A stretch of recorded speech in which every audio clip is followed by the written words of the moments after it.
This material explores 15 toxic personality types through the lens of Stoic philosophy, offering ancient wisdom on how to protect our well-being from their negative influence.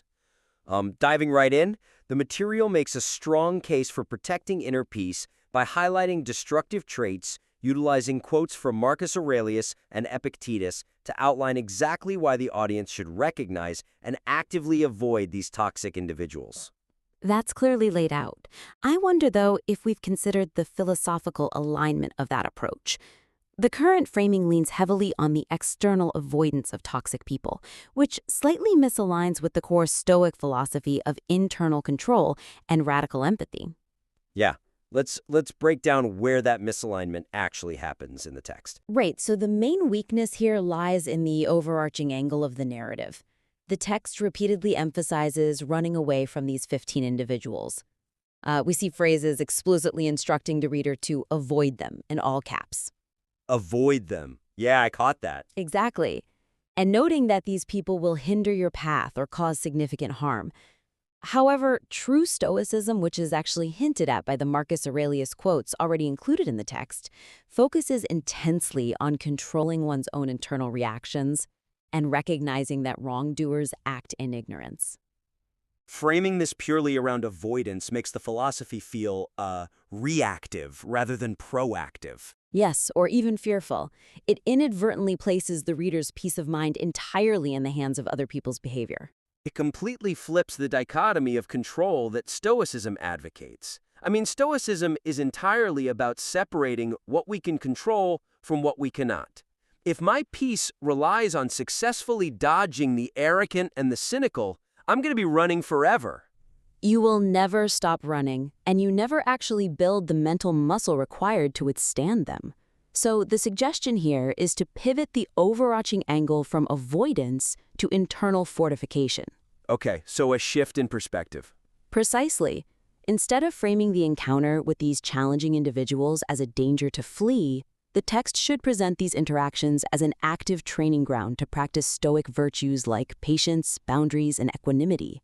It fundamentally empowers the reader. It shifts them from being a potential victim of toxic behavior to an active practitioner of philosophical resilience. The toxic person is no longer a threat. They're an opportunity to practice your craft. So you're turning the toxic person into a philosophical sparring partner? But how does the writer actually phrase that without sounding like they're telling the reader to just, endure abuse? Well, that's the crucial distinction the writer needs to make.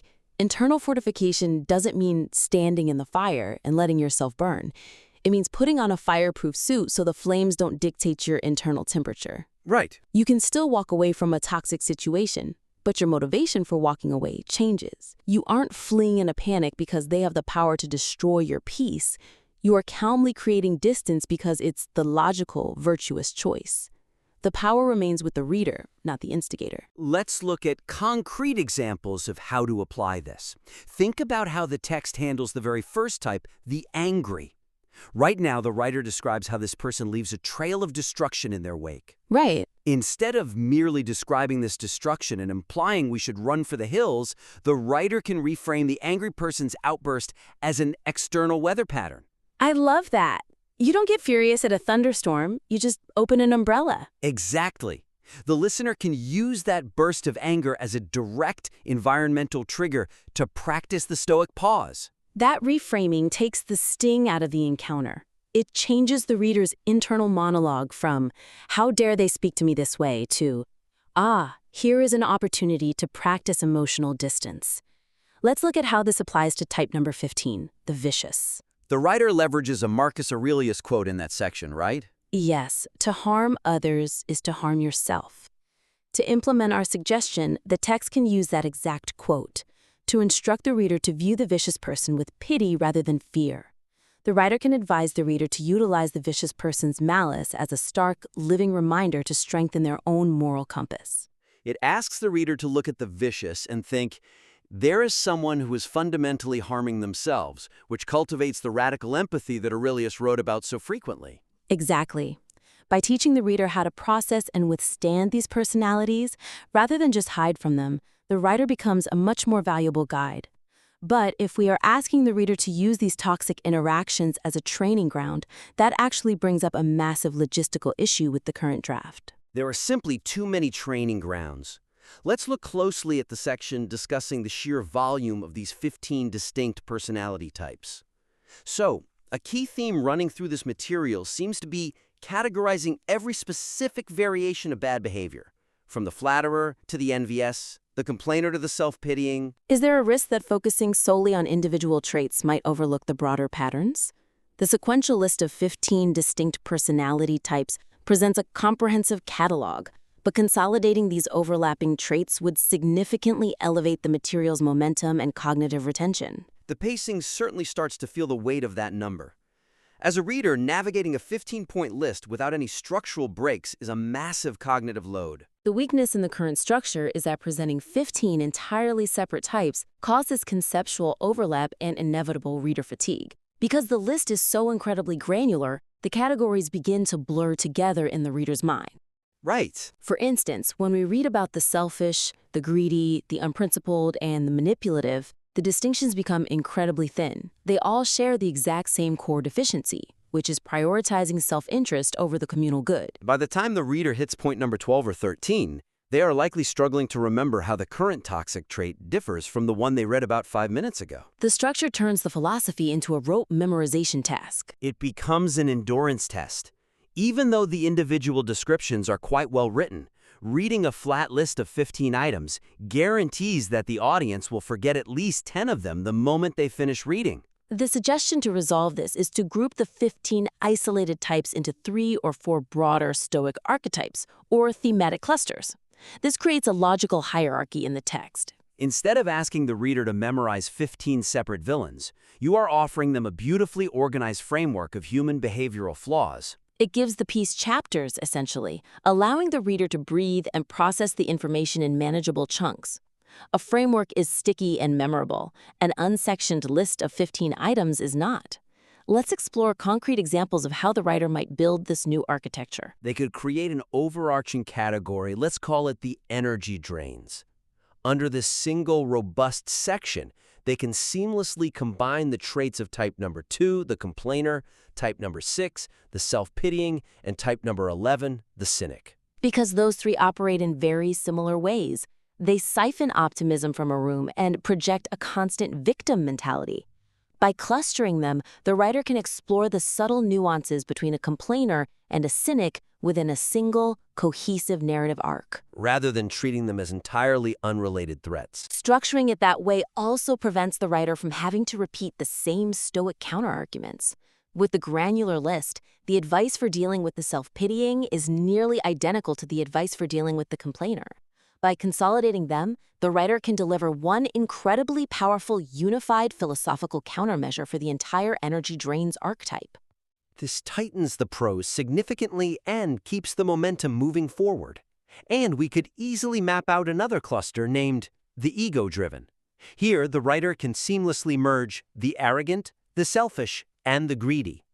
These are all manifestations of an inflated sense of self-importance and an unquenchable thirst for personal gain. This provides the audience with a highly digestible, memorable framework. They won't remember 15 random traits, but they will absolutely internalize the concept of protecting their peace against the energy drains versus the ego-driven.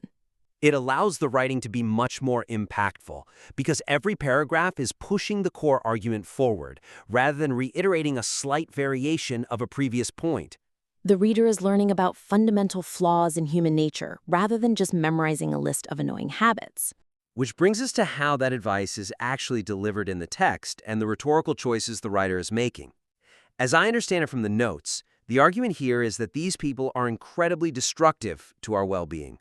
Okay, so what I really like about this part is the highly evocative, vivid imagery used to describe types like the envious and the cynical.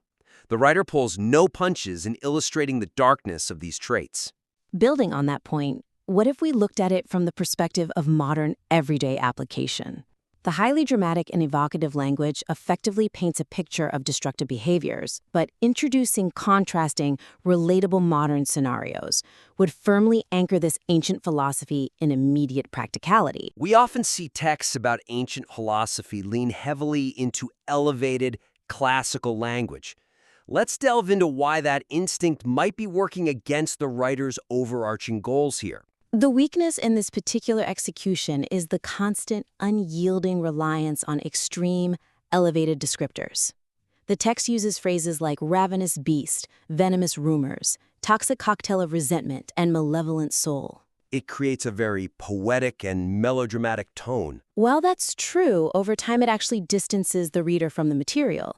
It makes these personality types feel like abstract cartoon villains or mythical monsters, rather than the actual, nuanced, flawed human beings the reader encounters in their daily life. If a reader is looking for practical advice on how to deal with an annoying neighbor or an overbearing boss, reading about a malevolent soul with a toxic cocktail of resentment might feel totally disconnected from their reality. It is the difference between preparing for a dragon and preparing for a difficult Tuesday afternoon. If everything is pitched at an epic life-or-death scale, the reader might fail to apply the philosophy to the mundane frustrations where Stoicism is actually most useful. It's rarely the malevolent souls that break our peace. It is usually just the mildly irritating people in the break room. Exactly. The suggestion for the writer is to temper this elevated philosophical rhetoric by contrasting it with grounded, highly recognizable modern micronarratives. You don't have to lose the poetic language entirely, but you must anchor it to the ground. By pairing the grand philosophical diagnosis with a very ordinary, frustrating modern situation, you create an immediate connection for the reader.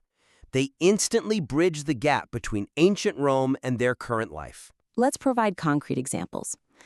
Think about how the text currently handles type 2, the complainer. It uses the intense phrase, infects those around them with a toxic gloom. To implement our suggestion, the writer can contrast that high-level rhetoric with a recognizable modern example. They can describe the specific coworker who routinely derails weekly Zoom team meetings with unsolvable repetitive grievances about the company's software. That's perfect. It takes toxic gloom and gives it a face, a setting, and a context that the reader instantly recognizes. That is the exact aha moment the writer needs to cultivate. It brings the philosophy out of the clouds. Take the section on type number 3, the flatterer. Right now, the text relies on the abstract idea of someone possessing ulterior motives. The writer can move beyond this abstraction by describing a very specific modern scenario. For instance, they could describe an insincere acquaintance buttering you up with excessive praise purely to secure a strategic introduction on LinkedIn. Or to get access to a valuable client list. We've all gotten that message. The overly enthusiastic, I love your work, followed immediately by, can you introduce me to your boss? It is so jarring, but applying stoic emotional distance in that exact moment is such a great, tangible exercise. It makes the ulterior motive real.